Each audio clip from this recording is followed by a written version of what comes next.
Бүгін біз гюзель салатын жасайтын боламыз. Ол үшін свекланы жіңішке етіп турап аламыз.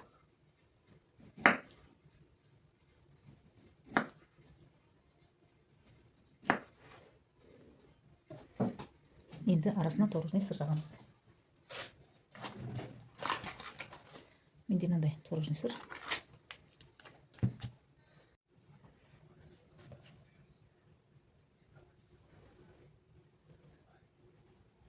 Мына қою болғандықтан жағу кішкене күш болып тұр.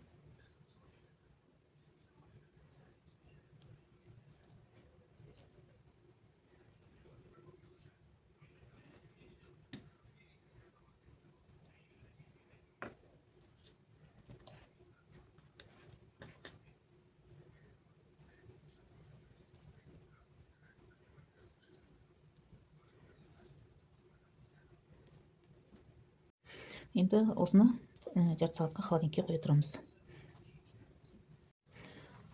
Салатный листьяны үлкен-үлкен қылып тұрып,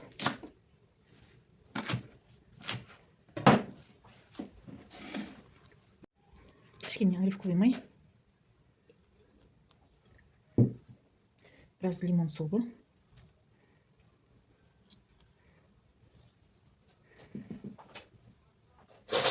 осыны жақсылап араластырамыз.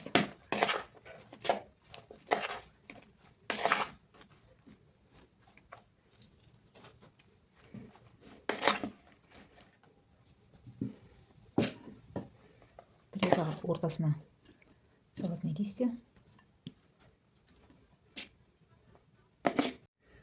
апельсин каждый долькасын ортасынан бөлеміз.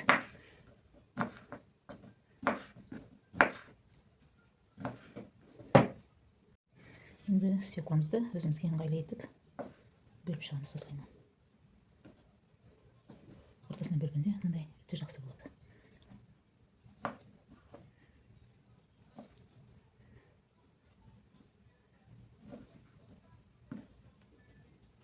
Жинаймыз.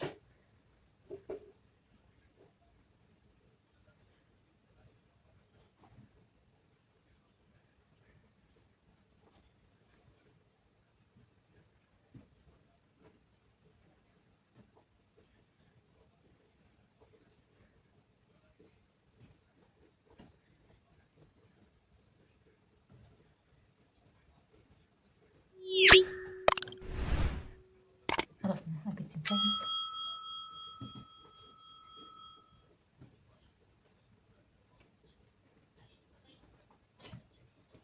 Бальзамический соустан себеміз аздап.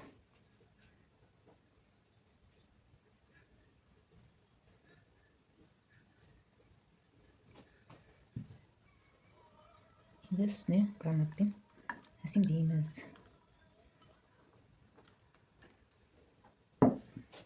Салатымыз дайын. Ас болсын.